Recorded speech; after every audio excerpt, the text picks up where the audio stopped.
ये आकाशवाणी है। कोविड-19 विशेष कार्यक्रम के अंतर्गत प्रस्तुत है कोरोना वायरस संक्रमण की वर्तमान स्थिति पर चर्चा, जिसे प्रस्तुत कर रहे हैं आकाशवाणी संवाददाता सिद्धार्थ सिंह। इस कार्यक्रम में आमंत्रित स्वास्थ्य विशेषज्ञ हैं नई दिल्ली के सर गंगाराम अस्पताल की डॉक्टर माला श्रीवास्तव। नमस्कार श्रोताओं, स्वागत है आपका कोरोना जागरूकता श्रृंखला के एक और एपिसोड में, जिसमें हम बात करते हैं कोरोना और उसकी वैक्सीन के साथ ही आपके स्वास्थ्य से जुड़े विषयों पर। इस समय हमारे देश में कोविड के मामलों में कमी जरूर आ रही है, लेकिन खतरा अभी टला नहीं है। देश में पिछले 24 घंटे में 3000 से ज्यादा लोगों में कोविड संक्रमण की पुष्टि हुई है। इसलिए हमें बहुत ही सतर्क और जागरूक रहना है। देश में चल रहे विश्व के सबसे बड़े कोविड वैक्सीनेशन प्रोग्राम के अंतर्गत 180 करोड़ से अधिक वैक्सीन लगाई जा चुकी है, जो कि अपने आप में एक रिकॉर्ड है। श्रोताओं, कोरोना, उसकी वैक्सीन और आपके स्वास्थ्य से संबंधित सवालों के जवाब देने के लिए हमारे आज के कोरोना जागरूकता श्रृंखला के इस खास एपिसोड में हमारे साथ जुड़ गई हैं सर गंगाराम अस्पताल में गायनेकोलॉजी डिपार्टमेंट में senior consultant doctor Mala Srivastava. Doctor माला का मेडिकल एकेडमिक्स और पेशेंट ट्रीटमेंट में लंबा अनुभव रहा है। डॉक्टर माला, नमस्कार। कार्यक्रम में आपका स्वागत और अभिनंदन करते हैं। नमस्कार जी। श्रोताओं, आप भी डॉक्टर माला से हमारे स्टूडियो के टेलीफोन नंबर 011 यानी दिल्ली का कोड 23421764 पर आप सवाल पूछ सकते हैं। अगर आप सोशल मीडिया का इस्तेमाल करते हैं तो आप हमारे ट्विटर हैंडल @AIR न्यूज पर #AskAIR पर अपने स्वास्थ्य से जुड़े सवाल पोस्ट भी कर सकते हैं। और डॉक्टर माला, सबसे पहले बात करते हैं देश में कोरोना वायरस संक्रमण की ताजा स्थिति पर। आप इस समय देश में जो कोविड की स्थिति है उसे किस तरीके से देखती हैं? डेफिनेटली अब कोरोना संक्रमण कम हो रहा है, लेकिन खतरा अभी टला नहीं है। ये हम सबको ध्यान रखना है। हमें अभी भी मास्क यूज करना है, सोशल डिस्टेंसिंग का पालन करना है और समय समय पर अपना हैंड हाइजीन जरूर यूज करना है, क्योंकि कोरोना एक नई बीमारी है, सिर्फ 2 साल पुरानी बीमारी है। ये किस समय किस रूप लेगी, किस तरह चेंज करेगा वायरस अपने आप को, ये कहना बड़ा मुश्किल है। सबने देखा सेकेंड वेव में कितनी खतरनाक तरीके से ये वेव आई थी। सेकेंड वेव, उसने कितनी लोगों की जान ली है। थर्ड वेव आई थी, संक्रमण ज्यादा था, लेकिन लोगों को ज्यादा बीमारी नहीं हुई है, जाने इतनी ज्यादा नहीं गई हम। लेकिन अभी हमें पता नहीं है कि ये फोर्थ वेव कब आएगी और कैसी आएगी, कितनी खतरनाक आएगी। इसलिए अभी भी हमें सावधान रहना है। जिनको वैक्सीनेशन करना है उनको वैक्सीनेशन अपना पूरा करना चाहिए। मास्क अभी भी लगाना चाहिए। सोशल गैदरिंग में कम जाएं तो अच्छा है। बहुत जरूरी हो तभी सोशल गैदरिंग में, मार्केट प्लेसेस में, भीड़ भाड़ जगह में जाएं तभी, अगर बहुत जरूरी है। और social distancing and hand hygiene अभी भी पालन करना जरूरी है। जी बिल्कुल, तो अभी भी कोविड एप्रोप्रिएट बिहेवियर को हमें फॉलो करते रहना होगा। और डॉक्टर माला, आपका गायनेकोलॉजी के क्षेत्र में बड़ा लंबा अनुभव रहा है। आपसे सबसे पहले तो वो ये जानना चाहेंगे कि वो जो घर में सबका ध्यान रखती हैं, यानी हमारी महिलाएं, उनको अपना ध्यान रखने के लिए किन बातों पर विशेष ध्यान देना चाहिए? देखिए, महिलाओं का स्वास्थ्य बहुत जरूरी होता है, क्योंकि उनके ऊपर पूरा घर डिपेंड करता है। हमारी घर की महिलाएं स्वस्थ रहेंगी तभी दूसरों का ख्याल रख पाएंगी, दूसरे को देखभाल कर पाएंगी। सबसे बड़ी चीज होती है इसमें लाइफस्टाइल मैनेजमेंट। हमारे लाइफ दिनचर्या में थोड़ा टाइम व्यायाम के लिए जरूरी होता है। वो व्यायाम किसी भी तरह का हो, चाहे योगा हो, चाहे वॉकिंग हो, चाहे कार्डियो एक्सरसाइजेस हो, चाहे जिमिंग हो, चाहे किसी भी तरह का, या किसी तरह का डांस कोई करता हो जी, या कोई और एक्टिविटी, गेम, स्पोर्ट्स करता हो। आधे घंटे से लेकर 1 घंटे 24 घंटे के अंदर हमें शारीरिक व्यायाम जरूर करना चाहिए। ये एक बहुत जरूरी प्रक्रिया है हर इंसान के लिए, और हमारी महिलाओं के लिए तो बहुत जरूरी है। So this is lifestyle management. जी। और दूसरा होता है जी न्यूट्रिशन। जी, हमारा शरीर वैसा ही बनता है जैसा हम खाना खाते हैं। अगर हम स्वच्छ सादा खाना खाएंगे तो हम डेफिनेटली स्वस्थ रहेंगे और हमारी इम्यूनिटी बरकरार रहेगी। जितना हम नेचुरल फूड खाते हैं उतना ही अच्छा रहता है। जितना हम प्रोसेस्ड फूड खाते हैं, डिब्बे वाला खाना खाते हैं या हाई फैट वाला खाना खाते हैं, ज्यादा मसाले वाला खाना खाते हैं या तेल घी वाला खाना खाते हैं, तो उतना ही हमारा शरीर बीमार होता है। एक तो वजन बढ़ता है, फैट की मात्रा बॉडी में ज्यादा आती है, कोलेस्ट्रॉल की मात्रा ज्यादा आती है और ये हमारे शरीर को बहुत बीमार करता है। इसके वनस्पत, इसके ऑपोजिट, अगर हम ग्रीन लीफी वेजिटेबल्स लेते हैं, फ्रेश फ्रूट्स लेते हैं, ताजा घर का बना हुआ खाना खाते हैं, तो हमारी इम्यूनिटी भी अच्छी होती है, हमारा वेट गेन भी नहीं होता है और हम स्वस्थ रहते हैं। जी। और डॉक्टर माला, हमारी एक श्रोता लिख रही हैं हमें कि महिलाओं में प्रेगनेंसी के बाद अक्सर वेट बढ़ने की समस्या आ जाती है, तो ऐसे हम किन बातों का ख्याल रखें जिससे कि प्रेगनेंसी के डिलीवरी के तुरंत बाद वेट ना बढ़े? डिलीवरी के प्रेगनेंसी के दौरान वेट गेन स्वाभाविक होता है, क्योंकि वो जरूरी भी होता है, ताकि हम बच्चे के लिए, बच्चे का वेट होता है, यूट्रस का वेट होता है और बॉडी फैट थोड़ा सा बढ़ता भी है। और इमीडिएटली आफ्टर डिलीवरी बच्चे को जो हम लोग स्तनपान कराते हैं, लैक्टेशन कराते हैं, उसमें भी फैट आता है, मिल्क में फैट आता है। इसलिए नेचर थोड़ा सा फैट डिपोजिशन करने की कोशिश करता है ड्यूरिंग प्रेगनेंसी। लेकिन अगर महिलाएं अच्छे से लैक्टेशन करती हैं तो ये वेट लॉस भी होता है। और आफ्टर डिलीवरी अगर थोड़ा बहुत व्यायाम करती हैं तो पोस्ट डिलीवरी वेट लॉस बहुत जल्दी होता है और अच्छे से होता है। उस समय भी हमें ये ख्याल रखना है कि हमें फैट रिच फूड नहीं खाना है, जंक फूड नहीं खाना है, फ्रेश लीफी वेजिटेबल्स खाना है कुक करके, एंड फ्रेश फ्रूट्स खाना है, सादा खाना खाना है, घर का बना खाना खाना है, और मात्रा में हमारे तेल घी कम होना चाहिए। और जो फैट डिपॉजिट हुआ है वो डेफिनेटली मिल्क जो हम लोग बच्चों को दूध पिलाते हैं उसमें सब निकल जाता है, तो वो वेट लॉस में भी हेल्प करता है। अब जितने 6 मंथ्स तो कहते हैं एक्सक्लूसिव ब्रेस्ट फीडिंग, तो उसमें जितना वेट गेन हुआ होता है प्रेगनेंसी में वो 6 मंथ्स में निकल जाता है। इसके अलावा अगर थोड़ा व्यायाम करेंगे, थोड़ा अपना डाइट का ख्याल रखेंगे, थोड़ा लाइफस्टाइल का ध्यान रखेंगे, तो वेट लॉस बहुत इजीली होता है और बहुत जल्दी होता है। तो इसलिए घबराने की जरूरत नहीं है। जितना वेट गेन आपने प्रेगनेंसी के दौरान किया है, डिलीवरी के बाद 6 महीने से 1 साल के बीच में ये वेट लॉस भी उतनी ही जल्दी से होता है। जी। और हमारी एक श्रोता ये जानना चाह रही हैं कि वो प्रेगनेंसी के फर्स्ट ट्राइमेस्टर में हैं, तो ये पूछ रही हैं कि ऐसे में हमें वैक्सीन लगवाना कितना सेफ रहेगा कोविड की? अभी कोरोना का धमाका तो कम है, तो अगर फर्स्ट ट्राइमेस्टर में है तो फर्स्ट ट्राइमेस्टर में वैक्सीन अगर अवॉइड कर सकते हैं तो अच्छा है। जब अभी तक वैक्सीन नहीं ली है तो सेकेंड ट्राइमेस्टर में वैक्सीन ले लें तो बेटर है। ओके। वैसे फर्स्ट ट्राइमेस्टर लेने में कोई हर्ज नहीं है, कोई नुकसान नहीं होता है, लेकिन फर्स्ट ट्राइमेस्टर में हम लोग कोशिश करते हैं कम से कम दवाइयां दी जाए, कम से कम इंजेक्शन दिए जाए और कम से कम वैक्सीनेशन दिए जाए। जी। और हमारी एक श्रोता ये जानना चाह रही हैं कि वो ये कहती हैं कि अगर कोई महिला कोविड पॉजिटिव हो जाती है तो क्या ऐसे में वो अपने बच्चे को स्तनपान करा सकती है, ब्रेस्ट फीडिंग कर सकती है? अगर कोरोना पॉजिटिव होते हैं तो भी थोड़ा सा प्रिकॉशन के साथ ब्रेस्ट फीड कराया जा सकता है, जिससे बच्चे को कम से कम माँ के साथ संपर्क में रखा जाए।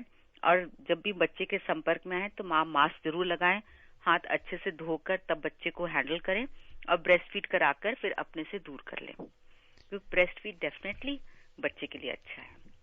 और श्रोताओं, मदर इज कोरोना पॉजिटिव, और वैसे भी 7-8 दिन के बाद कोरोना की इफेक्ट चला जाता है, तो 7-8 दिन ही प्रिकॉशन लेने की जरूरत है, उसके बाद तो फ्रीली ब्रेस्ट फीड करा सकते हैं। और जो श्रोता हमसे अभी भी जुड़े हैं उन्हें बता दें कि कोरोना जागरूकता श्रृंखला के आज के इस विशेष कार्यक्रम में हिस्सा ले रही हैं सर गंगाराम अस्पताल में गायनेकोलॉजी डिपार्टमेंट में senior consultant doctor Mala Srivastava. आप हमारे स्टूडियो के नंबर 011-2342-1764 यानी 011 दिल्ली का कोड 23421764 पर अपने स्वास्थ्य से जुड़े सवाल पूछ सकते हैं। और इस बीच हमारे आज के पहले कॉलर दिल्ली से कुलदीप जी जुड़ गए हैं। कुलदीप जी नमस्कार। नमस्ते सर जी, बहुत बहुत स्वागत है आपका कार्यक्रम में। जी सर पूछ रहे थे कि पिछले बार एक दिन और फोन मिलाए थे, तो नहीं बात हो पाए। कोई बात नहीं, आज आपका फोन लग गया, आज आप पूछ जी सकते सर। हैं जी। सर दिक्कत ये है, 7 दिसंबर को हमने इंजेक्शन लगवाए थे, हम्म। तो 3-4 दिन बाद जो है धड़कन तेज हो गया था। इससे पहले कोई दिक्कत नहीं था। ओके, इसके बाद फिर 1 महीना बाद फिर एक दिन वैसे, लेकिन सोने के टाइम होते हैं सर, तो आपने दिन में नहीं दूसरी डोज होता है, लगवा जब ली? अभी सोते हैं जब होते हैं सर। दूसरी डोज लगवा ली वैक्सीन की? नहीं सर, अभी इसीलिए हम पूछना चाह रहे तो हैं। 7 इसके बाद दिसंबर को आपने लगवाया था, ठीक है जी ठीक। सर, कौन सी वैक्सीन लगवाई थी, ये याद है आपको? कोविशील्ड लगवाए थे कोविशील्ड सर। लगाई थी जी।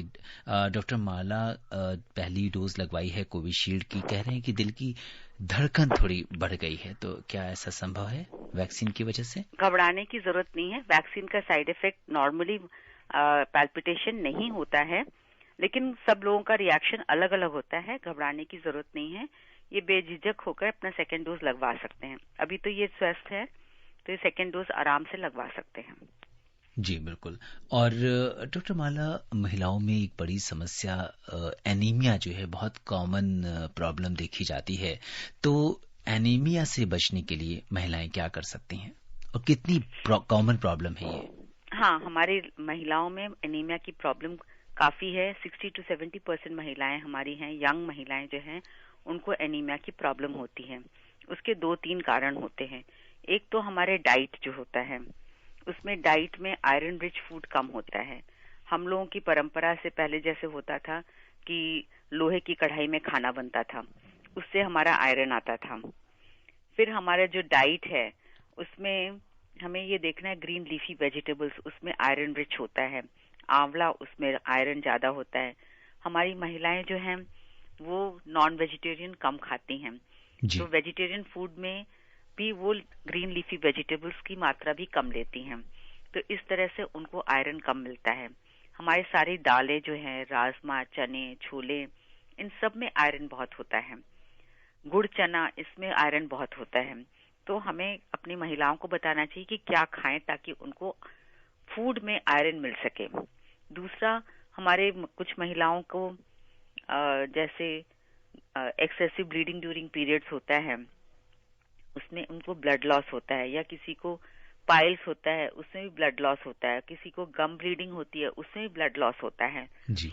तो इस तरह से जो क्रॉनिक ब्लड लॉस होता है उसके कारण भी एनीमिया होता है। प्रेगनेंसी के दौरान अगर वो आयरन सप्लीमेंट्स नहीं लेते हैं तब भी उनको एनीमिया का शिकार हो जाते हैं। तो इस तरह से कई कारण होते हैं हमारे महिलाओं के, जिनके कारण महिलाओं में एनीमिया पाया जाता है। अगर हम थोड़ा सा उनको जागरूक करें कि क्या खाना है, कैसे कुक करना है, लोहे की कढ़ाई में कुक करेंगे तो फूड में लोहे की मात्रा, आयरन की मात्रा आएगी।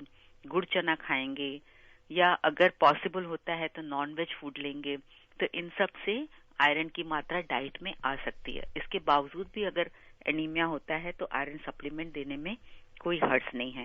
लेकिन जब तक अगर आप डॉक्टर के पास नहीं जाएंगे जी।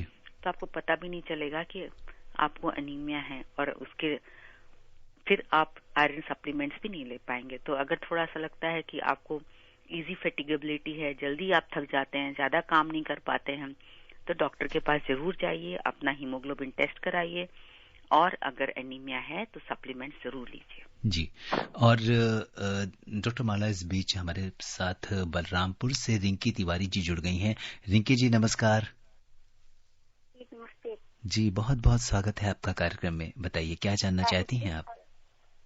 आपके साथ जी, डॉक्टर माला श्रीवास्तव हमारे साथ हैं, बताइए आपका क्या सवाल है? ओके, बिल्कुल।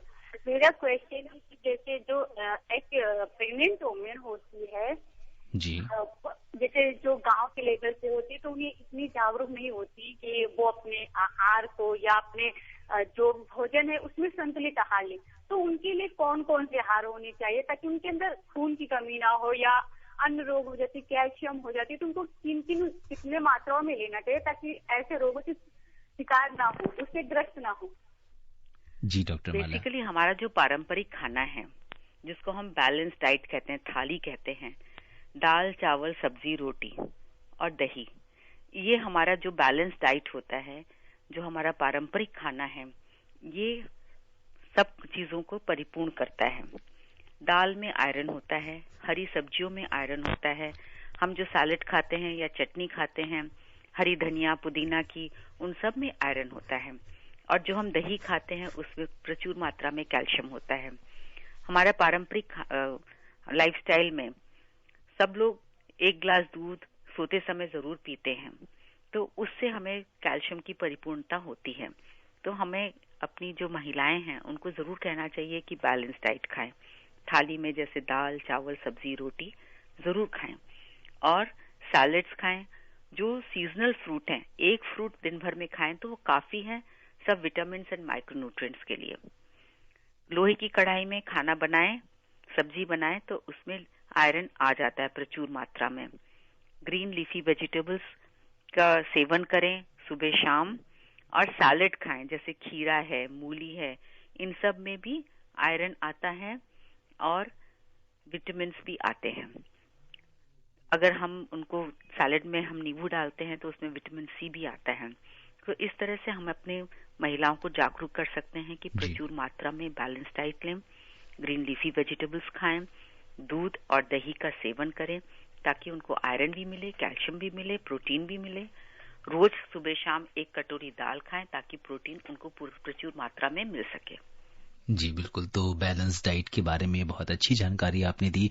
और चूंकि रेडियो ग्रामीण इलाकों में काफी हमारी ऑल इंडिया रेडियो की रीच है, आकाशवाणी दूर दूर तक देश के कोने कोने में सुना जाता है, तो मुझे लगता है हमारी जो महिला श्रोता हैं उन्होंने बहुत ध्यान से इस बात को सुना होगा और उन बातों को वो फॉलो करेंगी। और इस बीच रुख करते हैं हिसार का, जहां से राजेंद्र जी हमारे साथ कार्यक्रम में जुड़ गए हैं। राजेंद्र जी नमस्कार। नमस्कार सिद्धार्थ जी, और डॉक्टर साहब को भी नमस्कार करना चाहूंगा। और नमस्कार जी राजेंद्र जी, हेलो। लगता है राजेंद्र जी से हमारा संपर्क टूट गया है, दोबारा हम उनसे जुड़ने की कोशिश करेंगे। और डॉक्टर माला, हम एनीमिया के बारे में बात करी, आपने बैलेंस डाइट के बारे में बताया, लाइफ स्टाइल के बारे में बताया कि किस तरह से वुमेन लाइफ स्टाइल से अपने को सही रख सकती हैं। एक चीज और बहुत आती है कि जैसे कैल्शियम के बारे में आपने अभी बताया, तो महिलाओं में कैल्शियम की जो कमी है वो भी अक्सर देखी जाती है, जिसकी वजह से ऑस्टियोपोरोसिस और दूसरी अन्य बीमारियां उनके अंदर आती हैं। क्योंकि कहीं ना कहीं अगर हम मिल्क और मिल्क प्रोडक्ट्स की बात करेंगे तो महिलाएं नॉर्मली वेट बढ़ने के डर की वजह से दूध पीना छोड़ देती हैं। तो क्या ये कितना सही है और उन्हें कैल्शियम के लिए क्या करना चाहिए? बेसिकली जो आजकल पैक्ड मिल्क मिलता है, जो अमूल मिल्क या दूसरे कंपनीज का मिल्क मिलता है, वो सब तरह का मिल्क मिलता है। होल मिल्क मिलता है, फैट फ्री मिलता है, टोन्ड मिल्क मिलता है, डबल टोन मिलता है। तो अगर आपको वेट बढ़ने का डर होता है तो आप फैट फ्री मिल्क ले सकते हैं या डबल टोन मिल्क ले सकते हैं। उसमें आपको कैल्शियम प्रचुर मात्रा में मिल जाएगा, प्रोटीन भी मिल जाएगा, खाली फैट की मात्रा उसमें कम मिलती है। तो डरने की जरूरत नहीं है। फैट फ्री मिल्क बाजार में मिलता है और डबल टोन मिल्क भी मिलता है। लेकिन अगर आपको लगता है कि आपको फैट भी आप टॉलरेट कर सकते हैं, आपका स्वास्थ्य फैट ले सकता है, तो आप होल मिल्क भी ले सकते हैं।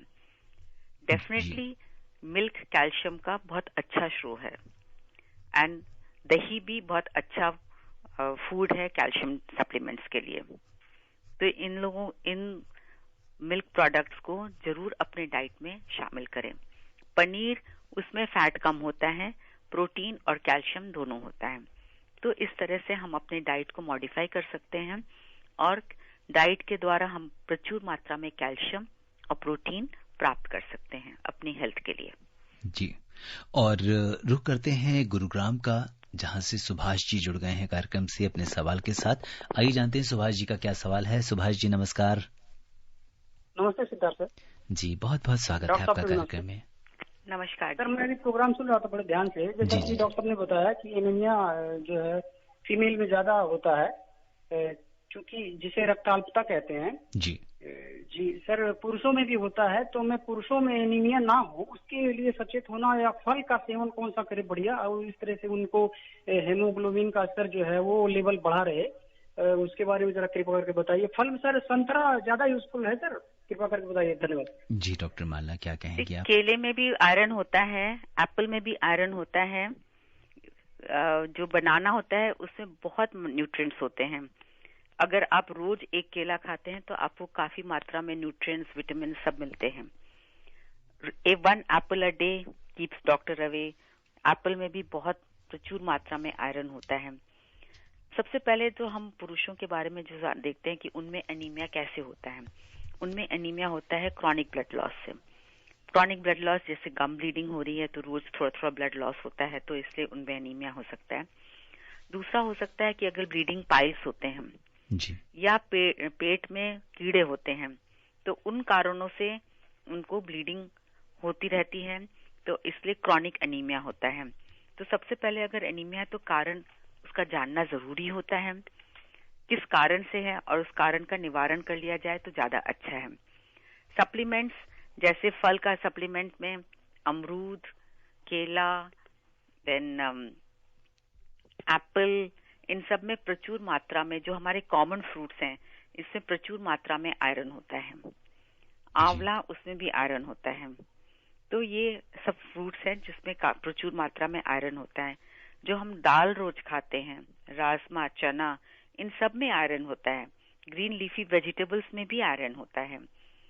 और आयरन को एब्जॉर्ब करने में विटामिन सी का रोल होता है। तो अगर आप संतरा खाते हैं तो जो आयरन आपने फूड में लिया वो अच्छे से एब्जॉर्ब हो जाता है। इसी तरह से नींबू अगर साथ में लेते हैं तो आयरन अच्छे से शरीर के अंदर एब्जॉर्ब हो जाता है, वो हेल्प करता है। आयरन की कैप्सूल्स भी कभी कभी देने की जरूरत पड़ती है, तो उसमें लेने में हिचकिचाएं नहीं। अगर सप्लीमेंट्स की जरूरत है तो जरूर सप्लीमेंट में लिया जाए। जी। और रुक करते हैं बड़ौद का, जहां से हमारे रेगुलर कॉलर महेश शर्मा जी जुड़ गए हैं। महेश शर्मा जी, नमस्कार। नमस्कार जी। जी, बहुत बहुत स्वागत है आपका कार्यक्रम में। हमारा सवाल है जी, महिलाओं को जो है सिर में दर्द हो जाता है और कमजोरी महसूस होती है, जिसके कारण जो है काम नहीं कर पाती। इसलिए मैं डॉक्टर साहब से सवाल करना चाहूंगा कि उनका ध्यान कैसे होगा, कैसे उनको हिफाजत से रखें। जी डॉक्टर माला, आप देख सकते हैं कि जितने भी पुरुष हैं वो महिलाओं को लेकर बहुत चिंतित हैं और हर कोई उनका ध्यान रखना चाहता है। तो अब ये बताइए कि अक्सर हम ऐसे एड्स भी देखते हैं कि बहुत सारी ब्रांडिंग देखते हैं इस तरह की, लोग कहते हैं महिलाओं में थकान है या इस तरह की परेशानी है, तो इसको लेके वो क्या करें? अगर महिलाएं एनीमिक होती हैं तो वो जल्दी थक भी जाती हैं, ज्यादा काम नहीं कर पाती हैं। उनको हम लोग कहते हैं इजी फैटिगेबिलिटी, थोड़ा काम करके थक जाती हैं, ज्यादा मेहनत नहीं कर पाती हैं, हमेशा शरीर गिरा गिरा रहता है। और अगर ज्यादा देर तक भूखे रहते हैं, क्योंकि महिलाएं थोड़ा सा व्रत उपवास भी ज्यादा करती हैं, तो वो ज्यादा देर तक भूखे रहते हैं तो उनको सरदर्द भी होता है। पूजा पाठ करती हैं तब भी उनको सरदर्द होता है, क्योंकि वो भूखे रहना रहते हैं। सुबह उठकर जब तक पूजा नहीं करेंगे तब तक कुछ खाएंगे नहीं, तो इस तरह से उनको हाइपोग्लाइसीमिया होता है। तो हाइपोग्लाइसीमिया के कारण भी हेडेक होता है। तो हमें पहले तो ये देखना है कि हमारी महिलाओं का एनीमिया तो नहीं है, प्रोटीन की कमी तो नहीं है। तो इन सब कारणों से उनको वीकनेस रहती है, उनमें तत्परता नहीं रहती, एनर्जी नहीं रहती है। और अगर ज्यादा देर तक भूखे रहते हैं, ज्यादा उपवास और व्रत करते हैं, तो उसके कारण उनको हेडेक हो सकता है। और इसके अलावा भी हमें ये देखना है कहीं उनका ब्लड प्रेशर ज्यादा तो नहीं है, कहीं वो डायबिटिक तो नहीं है, कोई और बीमारी तो नहीं है। तो डॉक्टर के पास जाएंगे तो डॉक्टर ये सब चेक करेंगे और फिर बताएंगे कि उनको कोई और गंभीर बीमारी तो नहीं है। जी बिल्कुल। और राजेंद्र जी से हमारा संपर्क दोबारा हो गया है हिसार से। राजेंद्र जी, क्या आप हमें सुन पा रहे हैं? हाँ, सिद्धार्थ जी सुन रहा हूँ और डॉक्टर साहब को भी नमस्कार। मैं ये जानना चाहता हूँ कि काफी जैसे खून, तो जैसे अपने आप से कोई कैप्सूल ले लेता है, तो वो डॉक्टर साहब से जानना चाहता हूँ कि वो सही है गलत है। ये एक और भी है, जैसे जन्म जांच से लेके और काफी सालों तक उसका खून कम ही रहता है, तो उससे कौन सी बीमारी और होने के चांस रहते हैं, डॉक्टर साहब से ये जानना होगा। जी बिल्कुल डॉक्टर माला, ये भी उसी के बारे में सवाल पूछ रहे हैं। एक बीमारी एक होती है थैलेसीमिया माइनर, जिसमें ना खून कभी भी 10 हीमोग्लोबिन कभी भी 10 ग्राम्स% नहीं होता है। तो वो भी हमें देखना पड़ता है, चेक करना पड़ता है कि हमारी महिलाओं में वो बीमारी तो नहीं है। क्योंकि कुछ ब्लड की बीमारियां होती हैं जिसमें एनीमिया हो जाता है, जल्दी ब्लड लॉस होता है, तो इसलिए एनीमिया के कारण उन लोगों को प्रॉब्लम होती है। क्रॉनिक मलेरिया में भी प्रॉब्लम होती है लोगों को। अगर स्प्लीनोमेगाली है तो इस तरह की जब बीमारियां होती हैं तब एनीमिया होता है, और जब एनीमिया होता है तो फिर उन लोगों को इजी फैटिगेबिलिटी, बीमारियां, सब तरह के रोग भी उनको लग जाते हैं। तो इसीलिए सबसे पहले तो डॉक्टर के पास जाएं। डॉक्टर डायग्नोसिस करेंगे कि कौन सी बीमारी है, किस कारण से एनीमिया है, और उस कारण का निवारण करने के लिए कोशिश करेंगे। अपने आप आपको दवा नहीं लेनी है, क्योंकि थैलासीमिया माइनर जो होता है या थैलासीमिया मेजर होता है जी, तो उसमें ऑलरेडी बॉडी में बहुत सारा आयरन होता है, तो उसके ऊपर अगर आयरन की टैबलेट खाते जाएंगे तो वो ज्यादा नुकसान करेगी। तो जब तक आपके डॉक्टर नहीं बताएं तब तक आप आयरन सप्लीमेंट्स नहीं लें, क्योंकि excess of anything is bad. कोई भी चीज बिना कारण के अगर आप ज्यादा मात्रा में लेंगे तो वो आपको ज्यादा नुकसान करेगी, फायदा नहीं करेगी जी। तो ये सोचकर कि मुझे वीकनेस लग रही है, आयरन की टैबलेट खा लूं, ये ठीक तरीका नहीं है। आपको डॉक्टर के पास जाना चाहिए, डॉक्टर की सलाह पर ही दवाइयां लेनी चाहिए, क्योंकि हर दवा का साइड इफेक्ट होता है। दवा फायदा भी करती है और एक्सेस दवा में नुकसान भी करती है। तो बिना डॉक्टर के परामर्श के, बिना डॉक्टर के गाइडेंस में कभी भी कोई भी दवा नहीं खानी चाहिए जी। और हमारी एक श्रोता अनामिका ने मुझे ईमेल किया है और ये जानना चाहती हैं कि इनकी बेटी अभी एडोलेसेंस स्टेज में है, तो ऐसे बच्चे जो एडोलेसेंस के स्टेज में होते हैं उनके ऊपर हमें किन किन बातों पर ध्यान रखना चाहिए, क्योंकि उस समय उनके अंदर बहुत सारे हार्मोनल चेंजेस आते हैं, ग्रोथ की स्टेज होती है, तो किन चीजों पर उन्हें फोकस करना चाहिए? एडोलेसेंट बहुत ही सेंसिटिव एज ग्रुप होती है। बच्चा बड़ा हो रहा है, बच्चे में नए नए चेंजेस आ रहे हैं, अंदरूनी चेंजेस भी आ रहे हैं, बाहरी चेंजेस भी आ रहे हैं। तो हम लोग का एक स्लोगन है 12 पर 12। दैट मीन्स 12 की उम्र की लड़कियों को हीमोग्लोबिन 12 होना चाहिए, वो एनीमिक नहीं होनी चाहिए, क्योंकि ये ग्रोथ स्पर्ट हो रहा है तो उनकी ग्रोथ पूरे अच्छे से हो पाए जी। हमारी जो लड़कियां हैं उनका ग्रोथ पीरियड चल रहा है, तो उनको अच्छे से हमें प्रोटीन देना चाहिए, कैल्शियम देना चाहिए, ताकि उनकी बोन्स मजबूत बन सके, उनकी हाइट बढ़ सके, उनकी ग्रोथ प्रॉपर हो सके। तो एडोलेसेंट का एक तो न्यूट्रिशन पर हमें ध्यान देना चाहिए, उनके लाइफस्टाइल पर ध्यान देना चाहिए, उनको किसी भी तरह के स्पोर्ट्स में जरूर एक्टिविटी करनी चाहिए। घर बैठकर खाली टीवी देखकर उनका वेट बढ़ेगा और कुछ नहीं होगा। जंक फूड उनको मना करना चाहिए, उनको जंक फूड नहीं खाना चाहिए, हेल्दी फूड खाना चाहिए, घर का बना खाना चाहिए, नहीं तो अदरवाइज वेट गेन होगा।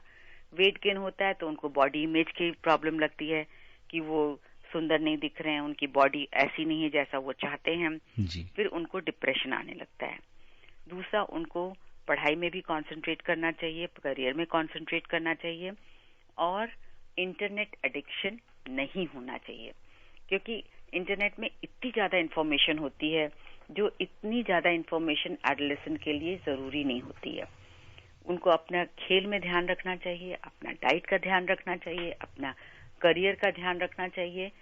इंटरनेट देखें वो भी जरूरी है, लेकिन मैक्सिमम आधा घंटा से लेकर 1 घंटे तक इंटरनेट स्क्रब करना चाहिए, स्क्रॉल करना चाहिए। अदरवाइज उनको इंटरनेट एडिक्शन होगा और बेकार की चीजें उनके दिमाग में आएंगी, बेकार की इंफॉर्मेशन उनके दिमाग में आएगी, जो उनके ना मेंटल हेल्थ के लिए अच्छा है, ना सोशल हेल्थ के लिए अच्छा है, ना फिजिकल हेल्थ के लिए अच्छा है। और अब समय इजाजत नहीं दे रहा कि जी बिल्कुल डॉक्टर माला, अब समय बहुत कम रह गया है। आप हमारे इस कार्यक्रम से जुड़ी, आपने हमसे चर्चा की, श्रोताओं के प्रश्नों का उत्तर दिया। आपका आकाशवाणी से जुड़ने के लिए बहुत बहुत धन्यवाद और आभार। Thank you. श्रोताओं, अब इसी के साथ मुझे भी दीजिए अनुमति। नमस्कार। कोविड-19 विशेष कार्यक्रम के अंतर्गत अभी आप सुन रहे थे कोरोना वायरस संक्रमण की वर्तमान स्थिति पर चर्चा, जिसे प्रस्तुत कर रहे थे आकाशवाणी संवाददाता सिद्धार्थ सिंह। इस कार्यक्रम में आमंत्रित स्वास्थ्य विशेषज्ञ थीं नई दिल्ली के सर गंगाराम अस्पताल की डॉक्टर माला श्रीवास्तव। ये कार्यक्रम आकाशवाणी के समाचार सेवा प्रभाग द्वारा प्रस्तुत किया गया। इसे आप हमारे mobile app news on AIR और YouTube channel news on AIR official पर भी सुन सकते हैं। इस कार्यक्रम के संबंध में अपनी प्रतिक्रिया प्रतिक्रिया आप हमें ईमेल कर सकते हैं airnsdtalks@gmail.com पर। इस कार्यक्रम को फिर से सुनने के लिए लॉग ऑन कीजिए हमारी वेबसाइट newsonair.nic.in।